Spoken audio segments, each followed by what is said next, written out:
ये double engine की सरकार प्रधानमंत्री मोदी जी के नेतृत्व में, उनके मार्गदर्शन में जो बोलती है वह करके दिखाती है, और जितना करती है उतना ही बोलती है।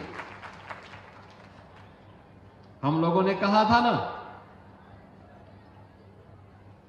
कि रामलला हम आएंगे, मंदिर वहीं बन गया ना, मंदिर अयोध्या में। कोई संदेह है?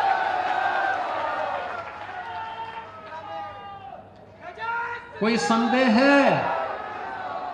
और हम आज फिर इस बात को कह रहे हैं कि कयामत के दिन तक भी कभी, कयामत का दिन तो कभी आना ही नहीं है, और इसलिए बाबरी ढांचे का पुनर्निर्माण कभी होना ही नहीं है। जो कयामत के दिन आने का सपना देख रहे हैं, ऐसे ही सड़गल जाएंगे, कभी वह दिन आने वाला नहीं है। और उनके सपनों को ऐसे ही हम अपनी विरासत को सम्मान देते हुए, भारत की गौरवशाली परंपरा को, सनातन धर्म की इस परंपरा को, जैसे प्रधानमंत्री जी ने 25 नवंबर को अयोध्या धाम में आकर के सनातन के प्रतीक श्री राम मंदिर में भव्य केसरिया ध्वज का आरोहण किया था, ये केसरिया ध्वज हमेशा ही भारत के इस गौरव को, सनातन के इस गौरव को आगे बढ़ाने का कार्य इसी मजबूती के साथ करेगा। बहनों और भाइयों, आप याद करिए ना, अयोध्या में 500 वर्षों के बाद एक गौरवशाली क्षण हमारे सामने आया।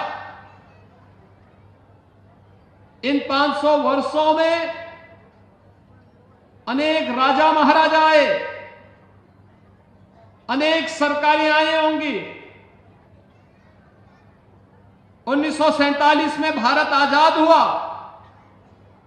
1952 में पहली चुनाव के बाद सरकारें बनी, लगातार हर चुनाव के बाद सरकारें बनती थी, फिर चुनाव होते थे, सरकारें बनती थी।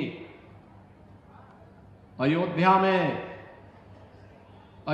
में भगवान राम का, उनकी जन्मभूमि पर भव्य मंदिर के निर्माण का कार्य हो, आखिर ये उनके मन में क्यों नहीं आया? आज तो हर व्यक्ति कहता है कि साहब राम हमारे भी हैं। हमने कहा सभी के हैं, राम तो सबके हैं,